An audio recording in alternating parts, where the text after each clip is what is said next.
I did. It was by Keith. Keith, you mind initialing that and sending it down, please?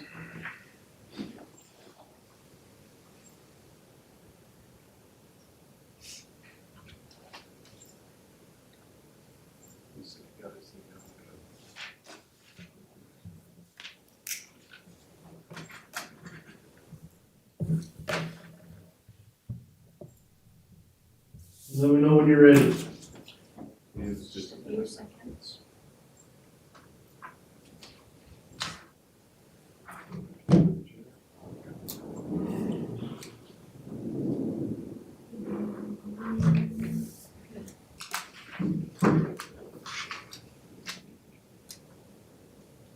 Okay, Bill, we're ready when you are. All right, I'd like to welcome everybody. Thank you for coming. Let's go ahead and call the meeting to order. Let's do a roll call. Keith Goodspeed. Lynn Snow here. Dale Tribe. John Hollinger here. Brandon Bagley here. It's echoey. Is it echoey? Like your speakers are or something? Take the speakers. Okay, did everybody get a chance to go over the last meeting's minutes? Yes. Do you have any changes? I move we approve the minutes. I'll second it. Do we have any further discussion on the minutes? Go ahead and do a roll call vote. Aye. Aye. John, aye. And I. Thank you.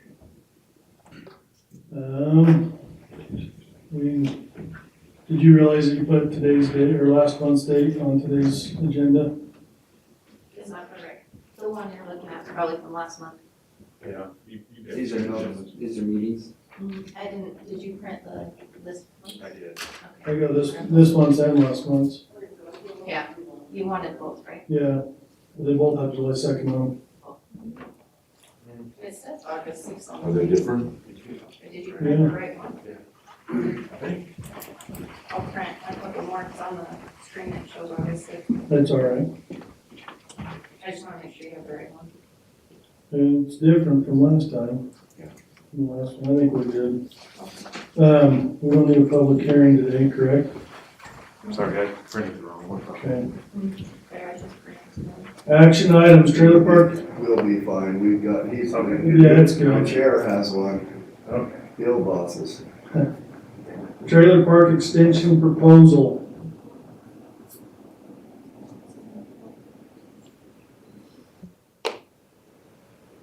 Do we have any updates on? Okay. We're trying to get Daniel zoomed in here.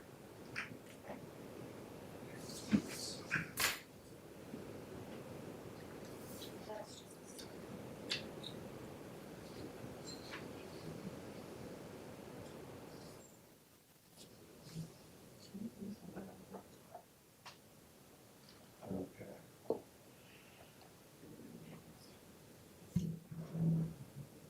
Hopefully sound works today.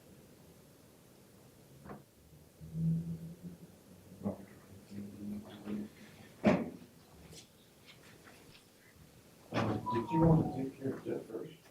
I think we probably better. We can jump to appointments. Okay, So, let's jump down to, oh, his isn't on my agenda. It's not. It was on one, but not on this one. It was right there. Yeah, I think you printed the wrong one for you. true. I just printed the five-month one and grabbed them. It's here, it's right here, Bill. Okay. Whatever you tell me to. Sounds great. We got that on camera. All right, well, if you would raise your right hand and repeat after me. Are you going by Jeff or Jeffrey?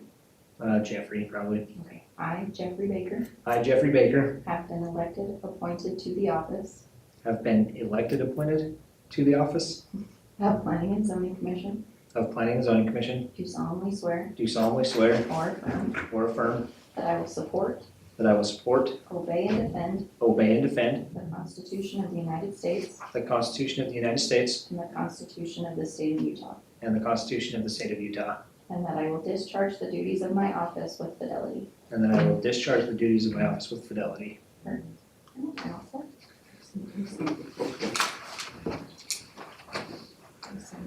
Give you that. Nice.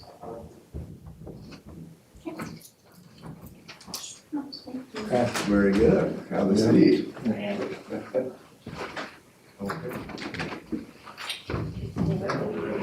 For the record, announce that he was now sitting in on the meeting. Jeffrey, Baker is now sitting in on the meeting as our newest Board member. commission. Daniel, can you hear us? He's back there. Gonna be short meeting.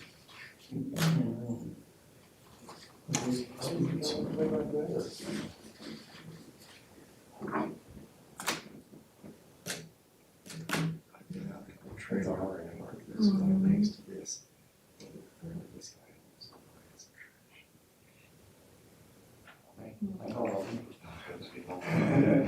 Be worse than all of them. I couldn't believe it. So I think this guy just bought it in his defense, like he hasn't got it before.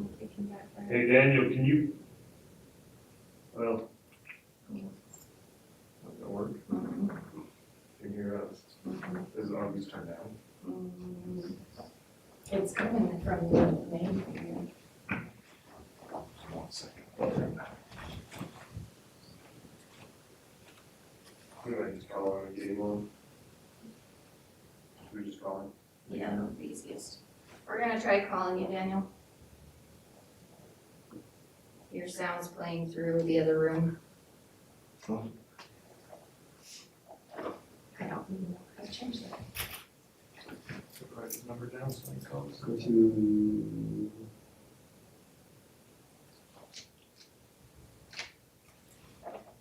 Okay. Here, try going to Zoom. And then go to more.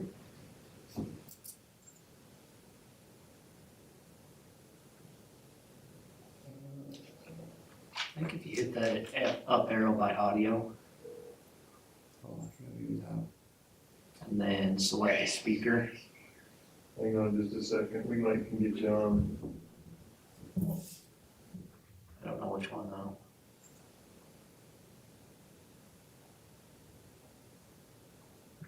How about now? Oh, we got it. Try talking, Daniel. All right, I've got my, Perfect. yeah, all right, yeah, okay, yeah, we'll go phone, you can hear me through Zoom, right? Now should we turn one of those off? Yes. Turn your volume down. I just did. Okay, thanks Daniel for joining us. You bet, thank you. Okay, so this is a follow-up on, item on manufactured existing trailer, court on 2000 South. The, what more known as the Rosie Turner Trailer Court out by the airport. So Daniel was asked to go back and revisit the road widths and hard surface and, some other items there. Daniel, would you like to just speak to the concerns that we brought up last time and let us know what you did to mitigate that? You bet, so yeah, we did, put the road in, and with the flare at the bottom, we did the stop signs, and fire hydrant, we ran a fire hydrant there to the back, so it's within a good distance for the back end of the park. So that was kind of the main things. A couple things that Johnson Water requested a couple items, and so we went ahead and got that taken care of as well for them. And then I think that's most of it. And as far as like the conjunction of the back of the property and the front, is just to reiterate that this is a dilapidated park in front, and so it is, been reiterated, and I know, but we are working on getting it cleaned up, and so that's going to be a main focus as well while we're doing the construction end of things. We've talked to the construction crew, and some of the bids we have does include removing all the debris in the back as well as some in the front, and then cleaning all that stuff up. So we'll have receptacle containers there. So during that grub period, we can go ahead and start really aggressively working on the front section as well. So. Okay, very good. Just to clarify, on the roads going in there, as far as the proposed RV park there, what's the buffer area? I didn't see that called out in between the RV park stall and the hard surface. What's that width? At 20 feet, I believe. Okay. Let me zoom it in a little bit here. But yeah, it looks like that was a 20-foot buffer zone. Okay. Yeah, on page, let's see, 1, 2, 3, it shows that buffer there, and it calls out the width there. Where is this, Drew, this buffer you're talking about? Is it between the trailer court and the? So And the road. So in the standards, or in our ordinance, it says that we need to have 15 foot before a manufactured home from the roads on the sides, basically is how I read this ordinance. And 20 foot in the rear.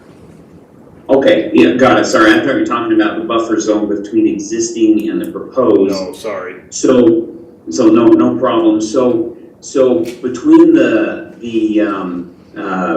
so how it's designed is the trailer will sit behind the hard surface parking. So the hard surface parking comes right off of the road, and so but the trailer then will sit behind those, and those are they're either 18 by 18 or 20 by 20. Trying to see, so it would meet that. The trailer would be 15 feet behind the road. So on the side where the proposed road access is there, Daniel, where you've got the 75 foot width called out, that little buffer area right there on the sides. So on the west side where it says proposed access, right, parallel with your proposed RV stalls. Okay, yeah. So that buffer in between the east edge of the asphalt to the first stall, I didn't have a measurement for that Okay. buffer area. And I'm pretty sure we've got at least the 15 feet, but I can make sure that that's called out. So you're saying basically along both sides of the existing access, we'll just need to have that measurement that there's at least a 15-foot buffer between that and the first trailer that's currently there. And then 20 foot on the rear. And I'm not sure, Okay. it didn't call that out on the rear side of that as well. Okay, and I'm seeing it is called out on the rear with the 20 foot, but I'll extend that down the sides as well. Yeah. So basically it says that it's 15 feet wide on the sides, 20 feet on the rear, and in the front of the manufactured home park shall be left unoccupied by manufactured homes. So meaning that buffer area cannot have manufactured homes in it. You have to have that space, that buffer area. Okay, and from, yeah, and the only one that might be a little tight is the top right-hand one, so the east side one in the middle, but we'll just make sure that road is 15 feet from that trailer. And if it's not, then we can remove the trailer and fix it. Okay.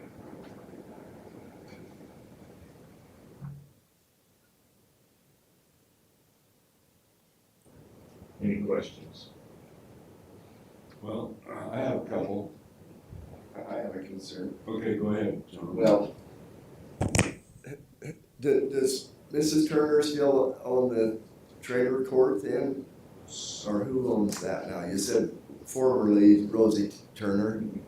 So Daniel recently has retained ownership of this, right? Daniel, as of Yes, and yeah, it's under the ownership of RHSC, which is an LLC we have this under. And I don't know how to, is there anything we can do about the trailer court to tie it, to clean it up, or I mean, this not just clean, but I mean, there's old trailers there that are abandoned, I'm sure, and says replace the existing units with updated units. When is that planned? So it's a phase 1 too. I'm wishing I had the cash to just strip it all right now, but there is income coming in with the park right now, and so we're having to do phase 1, phase 2. So phase 1 will be the infrastructure in the back, but part of the business plan is that's got to get cleaned up in the front as well. You know, really no one's going to want to park a trailer in the back with the existing being the way it is. So it will be a process of removing trailers on a consistent basis and getting trailers in there that are newer, nicer, combination of that and some grass space. So I guess what I'm saying, it's in the process. There's one person that's saying that they're getting their trailer moved, and so another one we've got slated to get moved. So as they become empty and they're not in decent shape, then those ones we are moving out. It's just not a strip it all at once plan. It's going to be through the construction phase and then cleanup, and then as they come available, or you know, it is as the condition of them. If there's any vacant, then of course we want to get those out so we can create some income with a good unit there. And so you asked how long that's going to be. We're already having movement now. I expect within the next year, especially while we're doing construction and back, we're going to have a good chunk of it done. How many are vacant now? There are 1, 2, 3 vacant right now. And are you planning on, who owns those? You do? I own one of them. The other 2 are owned by other people, and we've instructed them that, so with the transfer to ownership, we've upped the agreement so that there's harsher penalties for not keeping it clean, as well as keeping it in an orderly and not have vacant units that can have some loitering stuff going on. So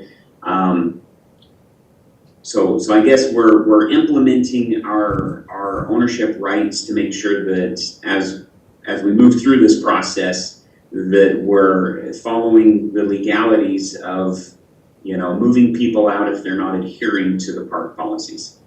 How many of them do you own? We own 10.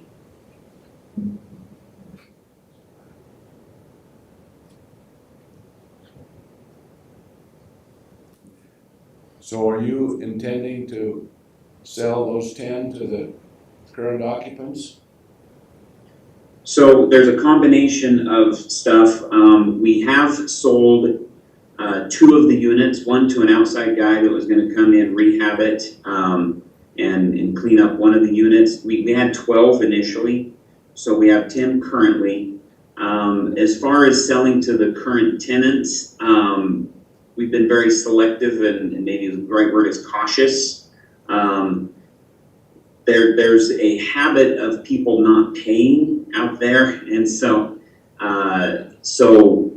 we haven't just come in with a big stick, is what I'm saying. So as far as are we intending to sell them to the new tenants? No, because I don't think they have the capacity to keep it up to the par where we need it.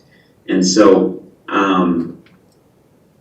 I think some of the tenants are feeling like they would like to buy them, but that's not the intent. The intent here is to get it cleaned up and looking nice, and that's not going to be with the existing tenants for the most part.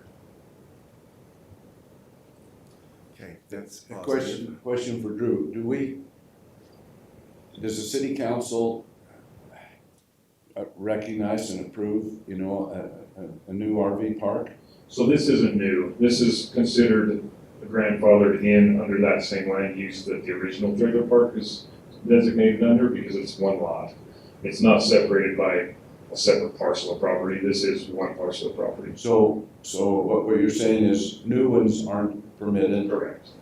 Yeah, but if it was a new lot, if this lot was split in half, we wouldn't be considering this. But under the existing park standards and requirements, it's approved where it was under one lot at the original time of approval.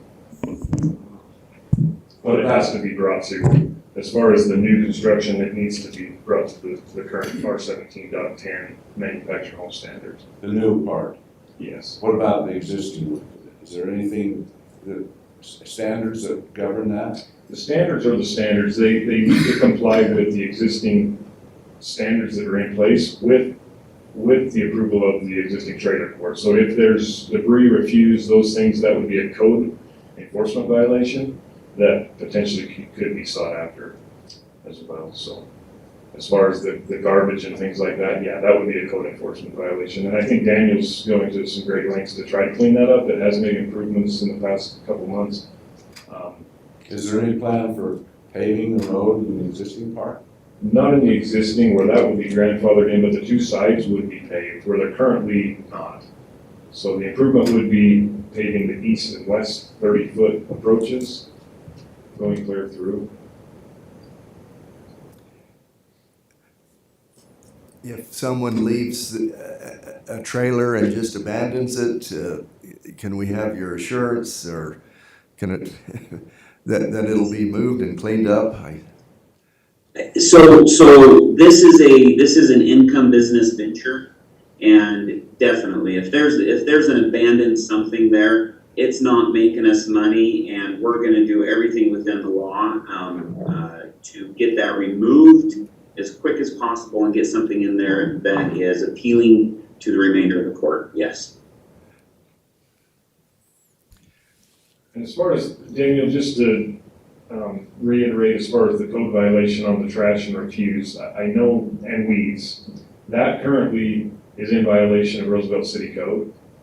So yes. Is there some things that we can do to mitigate that? Yes, so when we were under contract on the property, the violation was issued, and so the police department had sent out a letter. So when I got involved, the police reached out to me, and so I've been in touch with them. And so they've gone out and they've seen the progress, and so yeah, I've been working with them to make sure that we're keeping that going. We just sent out another issue last week that we're charging a hefty fine on everybody unless they get their space cleaned up. It's a little. So that's where I'm bringing in the construction phase of this, where we're going to have big containers there and the ability to actually haul a bunch of that stuff off. I think a lot of the tenants are just not doing anything, and so we can fine them, and then when they don't do it, we can give them a notice to vacate, and that's our I guess legal approach on this. And as that filters through and gets through to the people, then yeah, we can start clearing stuff up. So we can clean up all the stuff that's not theirs, but I can't go in their yard and pick out their junky lawnmower and throw it away for them. So that's partly why it's taken a little bit longer, just because we have to go through the appropriate notices. But we are working through that. Drew, does this RV park require a conditional use permit, or is that grandfathered in? No, it would be a permitted use under the existing original approval of the RV, or trailer/RV park, where it's the same parcel of property, the land use hasn't changed. If the land use changed and going back, then it wouldn't be permitted, but where it has not changed, it's just extending the original on the same parcel of property, it would be approved. So the existing trailers right now, they have their own trash receptacles, correct? They do, yes. So what are you planning on the back section? Are they all gonna have their own individual? Yes, there's gonna be additional trash receptacles for the back, RV park, correct. So they'll have their own, for every site, they're gonna have their own trash can.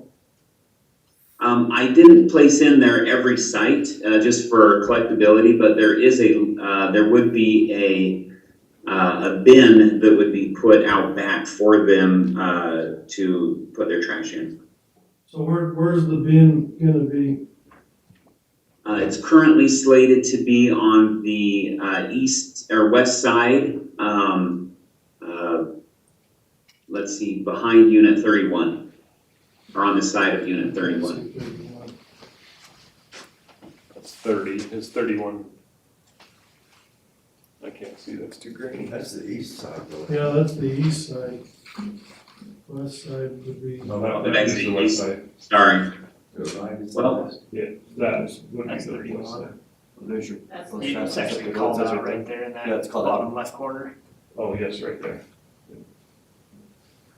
Oh, okay, there it is. Well, I've been out there.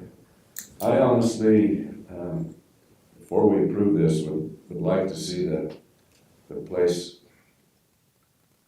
I mean, cleaned up and some of these junk trailers moved out and you know, and get the front part looking better. I mean, I'm just having trouble approving this with the front looking like it is. I mean, we could bring it back another time, you know, if he's keeps working at cleaning up and replacing some of the front ones, but right now, it's a disaster. It is in rough shape, and it has been that way for many, many years. Well, that's why. I would ask for your help in what's allowing us to move through and clean up the park is putting in the other infrastructure so that we can have the capacity and the money and the flow income to bring in new units. And so as a whole, it cleans up. On my end, from a business venture, if I don't clean up the front, I'm not going to get the return on the back because it's going to be quite expensive to put the infrastructure in. So just by the dynamics of what is needed, it's definitely going to be cleaned up and needed to be cleaned up from a financial standpoint. And I know ultimately on your end, that's really what is wanted. If the back approval is conditional upon the cleanup, then it's from a financial end, it's a reverse. And I guess I would appreciate, or I would request that we can move ahead with this infrastructure and we can put some guidelines but I mean, we've come a long ways on it, and we're going to continue to come a long ways as far as our cleanup on this. So currently you've been issued a code violation letter with Daniel, our code compliance officer? Yes, it was issued to Rosie previously. Okay. And of course, since we bought it, that transfers over to us, and I've been in touch with Roosevelt City as they've been monitoring and making sure that there's progress in that cleanup from that violation that was initially issued, yes. So when do you anticipate being out of violation with that request? So I would think within, next 30 days. I talked to him 2.5 weeks ago, and he felt like it was making enough progress that he felt like giving an extension on the initial one was in line. And he said, "Thank you for the progress. We'll go another 45 days or so, and to get this next level done." And so it's in the works, and it's in the process of getting done. What is the nature of that violation? So that violation by ordinance would be the weeds and the refuse, the garbage on the exterior side of the home to be cleaned up to be in compliance with Roosevelt City's code. If you go down clear to the west end and look back behind there, I mean, there's just tons and tons of garbage in there. And that is what you were cited for, correct?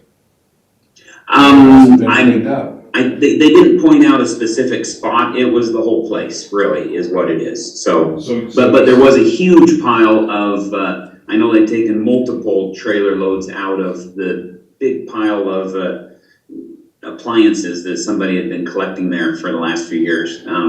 So I know that was one of the big issues, and there's still some there, but it's certainly a lot less. Yeah, and what my understanding also is it's the debris that the people are leaving in their yard, and instead of taking to the dumpster, and then the wind comes in and blows it over to the neighbors. So that's where we can get involved and cite them for not picking up, the trash in their front yard. So just to recap, I think the concern coming from the commission is the existing garbage that's on the lot. You have been cited for the lot, to clean up the lot. Within 45 days, all garbage will be cleaned off the whole entire parcel? I didn't get specifics with the officer. What his point was is we need to get it to a point to where there's no more complaint. So in other words, any of the stuff that blows away and causes problems, that needs to be taken care of immediately. When it comes to because when you go out back, there's old wire that was thrown out there, and there's just a myriad of junk. There's a pile on the west end of stuff that's getting smaller, but really there's a scattering of garbage across that whole back, heavy garbage that doesn't blow away but still is debris, and that's part of our bid when it comes to our site plan of scraping and getting rid of all of that other stuff as well. So, I just want to make a comment. For some reason, about 6-8 months ago, I drove through there and it was a disaster. I drove through there again a week or week and a half ago, and it is a lot better than it was 6 months ago. I mean, it does still have a long ways to go, but it is better. But what you're saying is, as soon as you start construction, you're gonna have bigger bins there that you're gonna be able to throw stuff into and get rid of all that. Right now, you just don't have construction bins there to get rid of stuff. Is that what you're saying? Yes, exactly. So, okay, another concern I have is I'm assuming that's 2 trash bins in the corner that you're providing. Is that enough? Do we have an ordinance as far as how much trash? The ordinance states they have to take care of their refuse, their garbage. I'm just looking at 70-something units, and those trash cans are gonna have to be dumped every 2 days. So part of what is going on here, which we're working on, but because it's so trashy, there's a combination of the tenants dumping their mattresses and this, that, and the other. We've also got reports that other people come through and use the trash receptacle as kind of their dump, so it gets filled up very quickly. So you're right. If we're needing more, so I guess what I'm saying is there's a flexibility here of those trash receptacles to get bigger than what's there to either encompass it or get additional ones put over on the other side. And again, I think once there's a clear out, then there's going to be a maintenance level. And if the current maintenance of those 2 dumpsters to what size they're needed to be, if that isn't working, then yeah, you bet we'd of course have additional receptacles to make sure that we can maintain what trash is needed in there. Okay. And then are you planning on enclosing those dumpsters? It's not written in it, but usually that's a good idea as far as just a three-way fence around it from the prevailing wind. And where we eliminated the unit 63 on the other side is I'm likely going to be moving the proposed trash receptacle over to the other side just because it'll have more space and do something more with the protection fence around it. But yeah, that's been discussed as far as what's going to be needed there. Drew, have you seen the H? Yeah. Okay. Yeah, so it does talk about closed structure and compatible in design and construction to manufactured homes. So it does talk about a closed structure to house the refuse. So it might be something that we need to look at as far as a fence with some probably privacy lap. When you say enclosed structure, like a four-way enclosed or a three-way enclosed or? The definition, we probably have to look up that definition or define that, but it basically just said, all storage and solid waste receptacles outside of the confines of the manufactured homes must be housed in a closed structure compatible in design and construction to the manufactured homes and service buildings. Okay. So left to Now- Has interpret. to be available to throw stuff in. Yeah, Right. so I think you're talking a three-sided potential enclosure. Yeah. Okay. One could argue as well, the lids on the garbage cans could also, it's pretty big, it's really big. But I think Bottom line is, don't let it blow over to the neighbors. I think the bottom line is just so it contains the garbage, three-sided containment that we see in a lot of commercial areas would be good. And also, we're requiring 2 parking places per manufactured home space. Are those spots big enough? Yes, he's got the two, Oh, he does have the 2 match boxes in there. yes. Okay. I just would say that, for me, before we approve an extension of this, I just would like to see it, the rest of it cleaned up.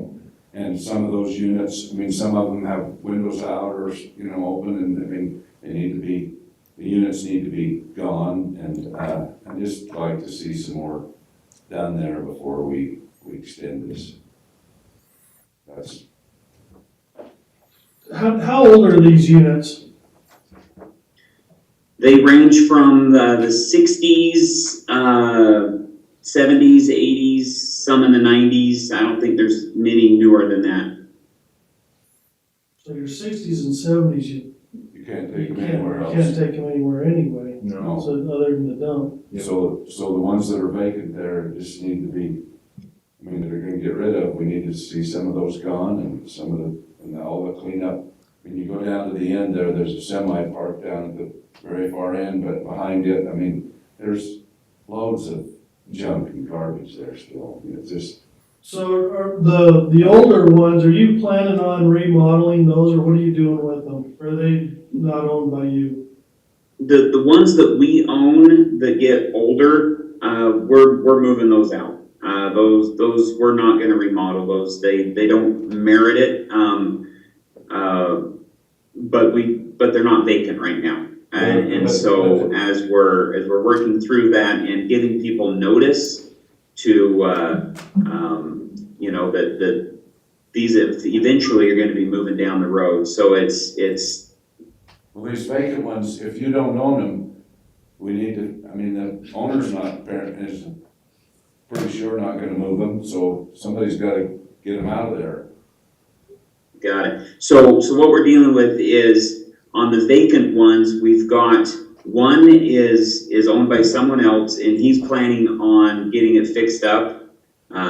And that one is a little bit newer. On the lot number 15 that we own, that one, you're right, we're not putting renters in it, and we're not doing anything on it. And that one, yes, we're working on getting that one moved out.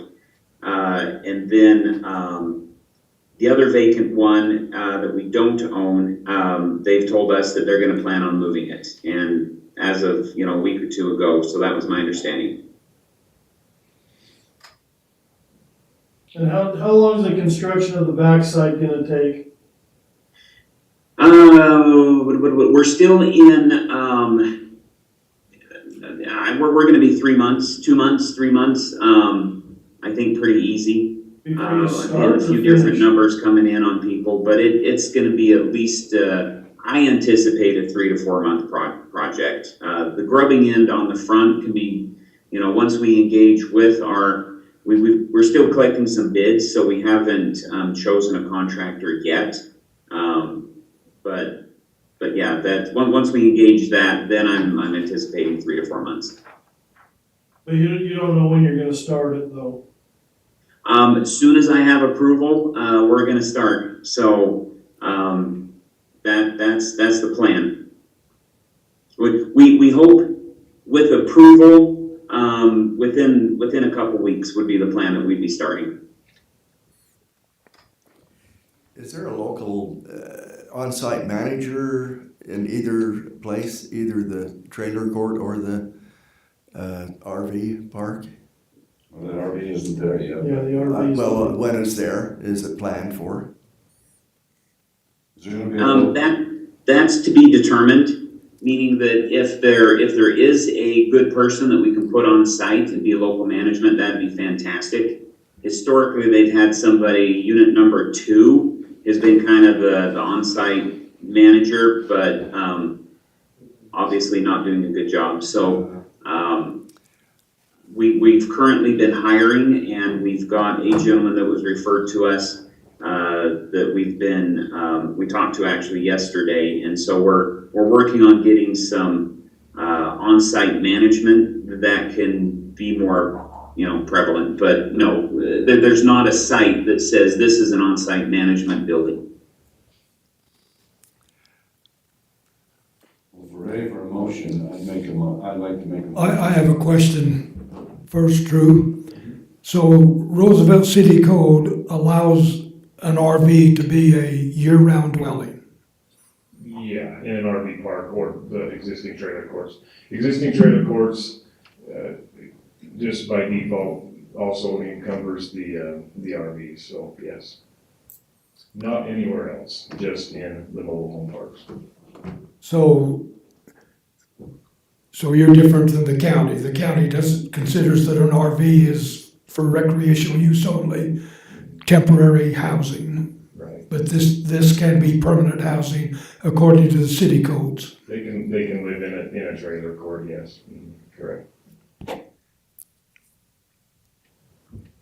They have to get a license each year, like the code says. They're supposed to have a business license, yes. They are. I mean, Supposed to be current on I just it. feel like it says you can revoke it at any time if there's failure to maintain. Correct. So And with this one, we've already, and the code enforcement is a lengthy process, Daniel, as you well know. You have to send out notice of violation letters. If it gets to the point where we can actually send it to the county to impose a fine on their taxes. So we have safety stops on the code enforcement violation and the refuse. So if Daniel doesn't comply with what has already been started several months ago, there's gonna be fines imposed on the existing what's there. So yeah, and that will be tied to the business license, which currently we're updating and enforcing a lot. Sierra actually is over our business licensing now, where before we didn't have a dedicated person, and she's doing awesome on that and keeping up on those yearly renewals. So according to the plan, really the only thing we are requiring right now is that 15-foot setback, right? On the side, On yes, the and on the 20 on side the rear. plan? Okay, I have a question on fire hydrants too. Sorry, Dale. yeah, you're good. Are there fire hydrants there? There will be, Johnson Water has reached out, they don't, Daniel, you can speak to this as well, they're trying to figure out a fix. This is going to be a private line, basically, is what they're wanting to do, but they're not too excited about having a fire hydrant on a private line. So they're trying to come up with The a owner isn't, or Johnson Water? Johnson Water. Okay. So they're trying to come up with a fix to where Johnson, they don't want the fire hydrant in there, we are going to require it. Yep. So they're still to be determined on that, but, Okay. yeah, they're in contact with me on that one. But yes, a fire hydrant will be required. What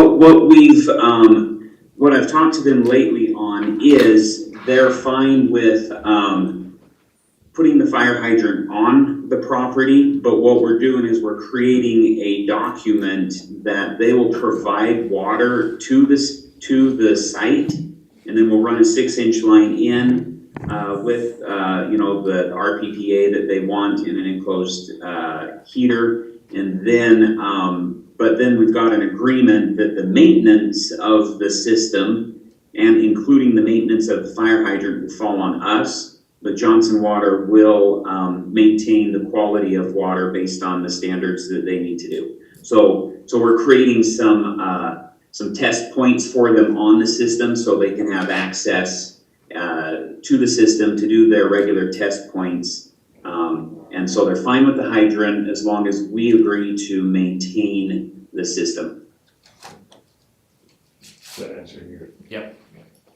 I'm assuming that he's already got all the, like the 15% of park and all that kind of Yeah. stuff. Yeah, we looked at those numbers. The plan would be on the front side there, that buffer area off of 2000 South to create green space and potentially a park of some sort. Yep. Yeah.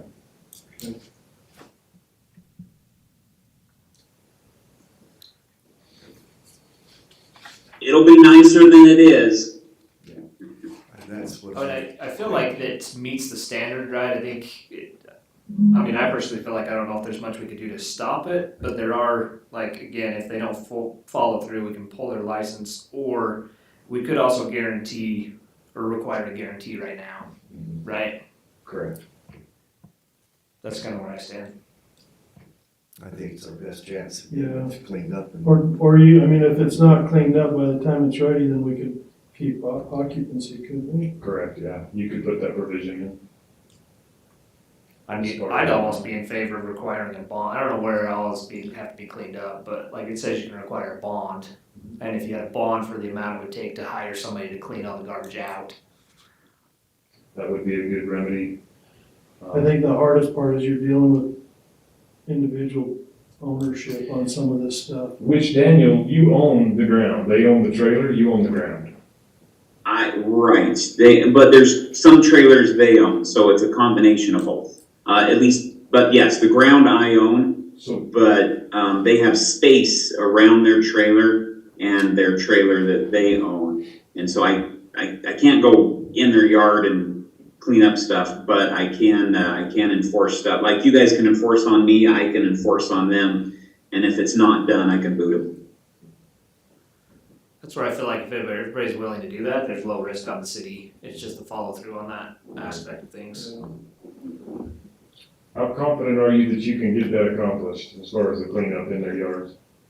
I'm confident. The reason why I'm confident is because in the cost of infrastructure is hefty enough that I have to have every space full. And in order to keep it full, I gotta get that whole front cleaned out. And so we've already been engaging several manufactured, companies that will come in and kind of help out. But again, it's a phase 1, phase 2. So I'm confident because once phase 1 is in and I'm getting the back filled up, I can just come in and start scraping, basically, just clean house, get new ones in there. So Yeah, Daniel, and I'm more, sorry to interrupt you, I'm more referring to the yards. The yard. I've put in there, we've given them a $150 fee if they don't have the yard cleaned up. And that's the manager we were talking to yesterday. So he's gonna go and start taking pictures of the yard. And so I can start imposing fees that are pretty hefty if there's any blowaway debris that's in their yard. So that's in the process right now.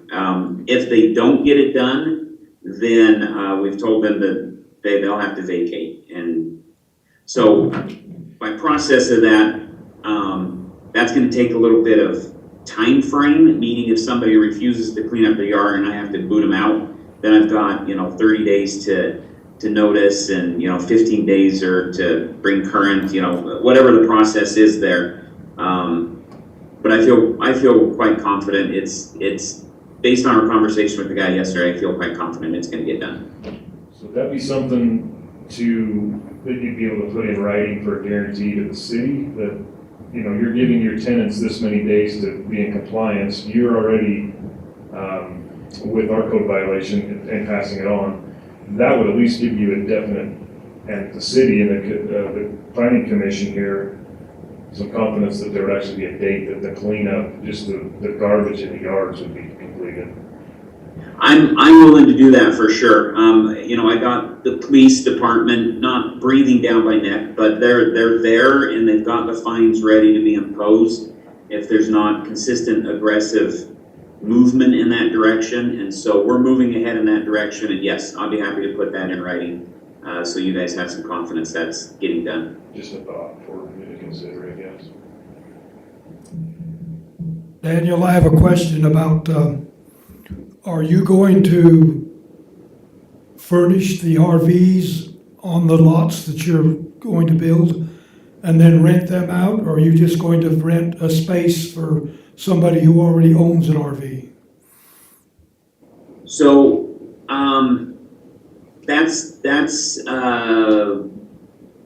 the reality is probably a mixture of both, meaning that, oftentimes and so I'm taking, I guess, mentorship from somebody who owns a lot of parks and has done this for quite a few years. I've been in the real estate realm for quite a few years. So their suggestion is get new units in and then do a lease option with a homeowner. And they have found that when people own their own unit, they tend to keep it up much nicer. But if we need to just rent it out, that's an option. But I think there'd be a combination of both. Are you talking RV or the mobile home side? Oh, I'm talking mobile home. RV would strictly be their ownership. We are not planning on buying any RVs for somebody no, I wouldn't want to rent out an RV. Yeah, that was my question, is I think about the that was the RV. question, so. Yeah. I had a tenant in there when I was driving through, come and visit with me and said that their understanding was you were gonna sell these units really cheap to them, so they would own them, but they don't own them at the present time.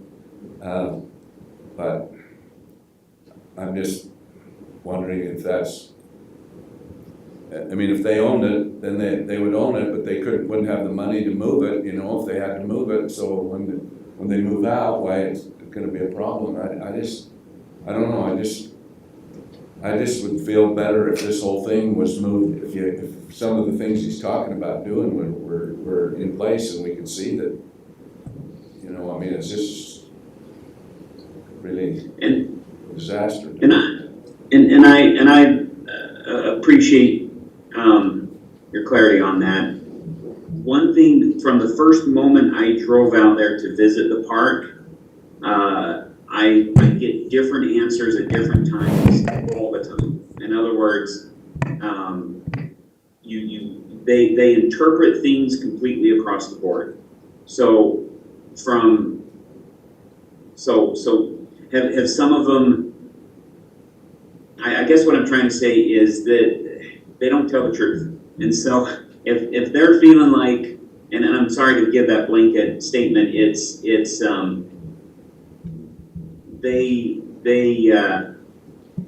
when we talked to some of the units initially and it was brought up whether they wanted to buy them, the conversation was, yes, we'll consider this.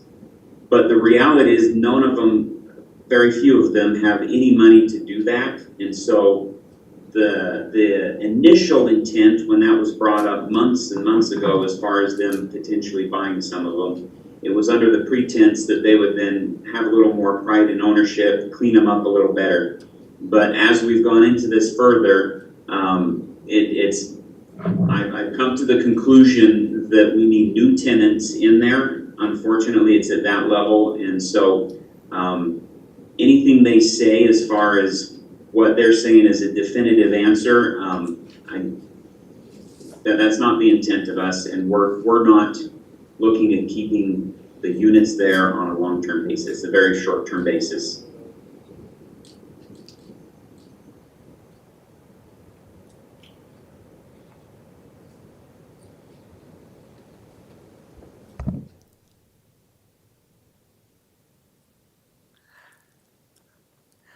How about if I make a motion and you chime in and help?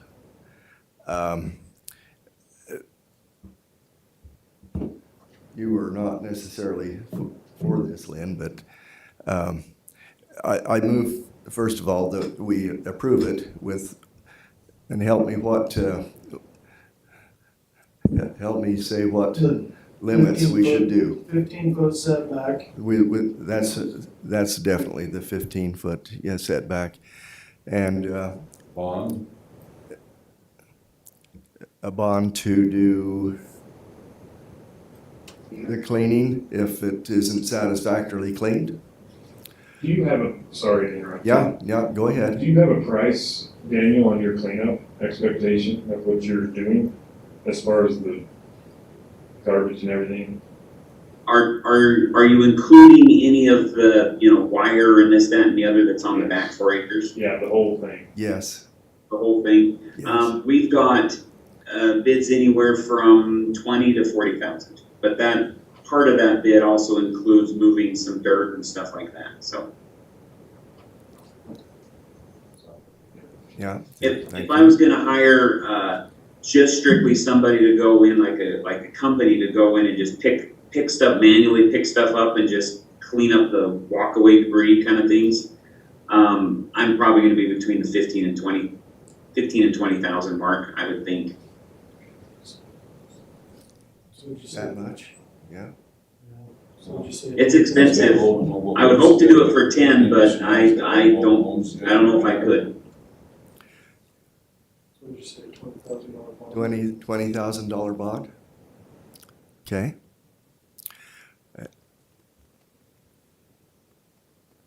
Did I just agree to a $20,000 bond? So, So, yeah, so just to reiterate the motion, it's to approve with the 15-foot setbacks we talked about, and a $20,000 bond for the cleanup if it doesn't happen, correct? Okay. Do we have a second? I'll second. Is there any further discussion about this? no, I just think it'd be better to wait until we see some more progress though. I think this is our best chance of getting progress. I think so. I think the progress is gonna happen in the construction. Well, one thing is, the problem is, there are people who would like to do RV parks, but they aren't gonna wanna be there if that thing isn't cleaned up and, Yeah. and I'd really like to see some nice ones, within our area in the coming time. But I'm not sure that that's one that's gonna attract them in there, unless a ton of stuff is done. But it's progressing. I mean, it's, Yeah. with the construction of the back end, the front end's gonna turn out better. Cause that whole front section's gonna be parked and landscaped and everything. Come back in 1 year and you'll want to move in one of the spaces. Well, there you go. but what, I agree. I think if it doesn't change though, we No, just, okay. the good thing about it, it's your money. And one thing, like Jeff has reiterated, business license, it can be revoked. If it doesn't meet the current city that's ordinances, where the risk is on this guy. then Daniel, just so you know that, it's already on the radar, it's already been documented, and if it's not, then that business license can be revoked. Yeah, but I will iterate. I think we want to work with you too, because Sure. this is the hope of getting it cleaned up. So Okay, Appreciate it. let's do a vote. Are you good with that, Daniel, as far as the bond and everything? I'm good with that. I don't love the bond, but I understand your position and that'll put the cleanup where it needs to be. So, let's move ahead and get her done. Okay, you ready to vote? Go ahead.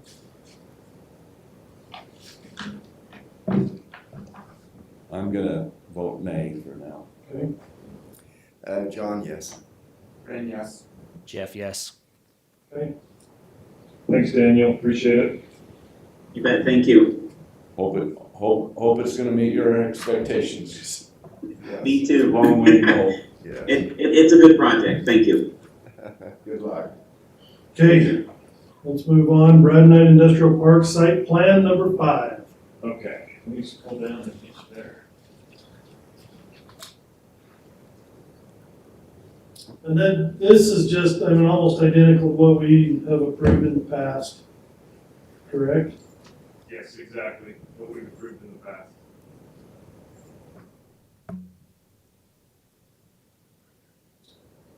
Okay, so, I'm just gonna come over here and talk for a minute. Breaking my notes. So as Dale's mentioned, this is in the Knight Industrial Park. We've approved 3 other locations, same scenario. The storm drain was approved without curb and gutter. So retention will be necessary for all the runoff to be retained on the parcel there. It's 4.73 acres. We would be looking at this parcel here with a potential of, depending on what business he gets in there, industrial is what we're looking at here, industrial shop, small office space. He may move into this parcel as well and operate out of the one industrial building. It's 8,000 square foot building, 3 bays, drive-through bays, and some small office area. He will be accessing right here with a 40-foot access on the north. It will have a 20-foot apron going into the lot, hard surface. And that's, as far as parking goes, he's got the parking that would be required, and lighting will be on the building for the parking area. Any questions on this one? Can we, so are we looking at like lots 1 through 5 right here? Yeah, this would be on number 5. So lot number 1 and 2, currently 3. You should know it's happened before that a building was built across a lot line. And it can be, It can yes, because he owns the lots. He has not sold any of these. be. As long as they're owned by the same owner, they can, Uh-huh. you can cross the lot But line. he has submitted an application, which is just done by administration now, to do a consolidation of those lot lines. Okay. On those other buildings. But yes, you can have a lot line, it just has to be in the same ownership. Okay. But he is aware of the other one, so he is, currently I'm just waiting for that plat to be signed by him and his wife and come back to my office, so. Where are the other buildings on here? Lot number 1 is here. We have a building on lot number 1 that services 1 and 2. We have a building on lot number 3 and 4. This would, or let's see, I think it's just 3. lot 1 and then 2 and 3 are together. yeah, 2 and 3 are together, and 3, and then number 4 would be here that is potentially gonna be utilized by lot number 5. The way the building looks to me with those bay doors in the back, 4 kinda has to be part of 5. No, the bay doors are north and south. So the bay doors will be going, oh, sorry, I am way backwards on this. I think you're right, Dale. Yeah, you are right, with the 4 proposed kinda lot, has to yeah. be part of it. Unless he does a lot line, he's got 5-acre lots, so he could move that lot line. Okay. But currently, there's not another building slated for that other lot, but where he owns the whole thing, Right, he can do it. he but can if do that. If you were to put a building on 4, then something would have to change. He'll have to adjust that lot. Okay. Yeah. So do you make that subject to this approval? No, he owns the lots, so there's no, if he was splitting this off and selling it, at that time, we would definitely need to consider that, so. I don't think his intent is to sell any of these, he's just renting them Right. ultimately, so. Do you have a motion? I'll move approval. Ren moves for approval. Do you have a second? I'll second that. Is there any further discussion on this? Let's go ahead and vote. Aye. Aye. Aye. Aye. Aye. We did the commission seat. Drew, do you want to talk about the zone change real quick? Yes. And this isn't something we're doing today. You're just gonna have us look at it and think about it over the next month or so, right? Yes. So.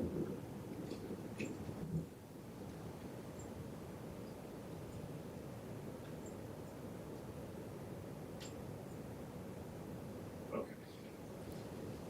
So it's been brought to our attention from a property owner, Greg Harmston, that owns property. This would be, okay, where are we here? Highway 40. So we would have Sunrise Title Company here.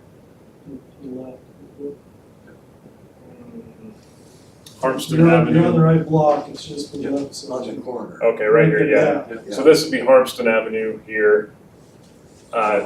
There's property that's owned by the Harmstons here. There was a house that burned down several years ago, and he's wanting to construct a new residential home. On current code, it states that once it goes commercial and changes land use, it has to stay commercial. Even though it hasn't changed land use, the time period has expired that used to be available for residential. So the proposal would be to consider, the mayor has brought this up and wanted me to run it by this body, to do this whole area as far as the RM13, R16, and a sliver of the up to Harmston Avenue, and roll that into an RM18, which is currently, let me zoom out so you can see.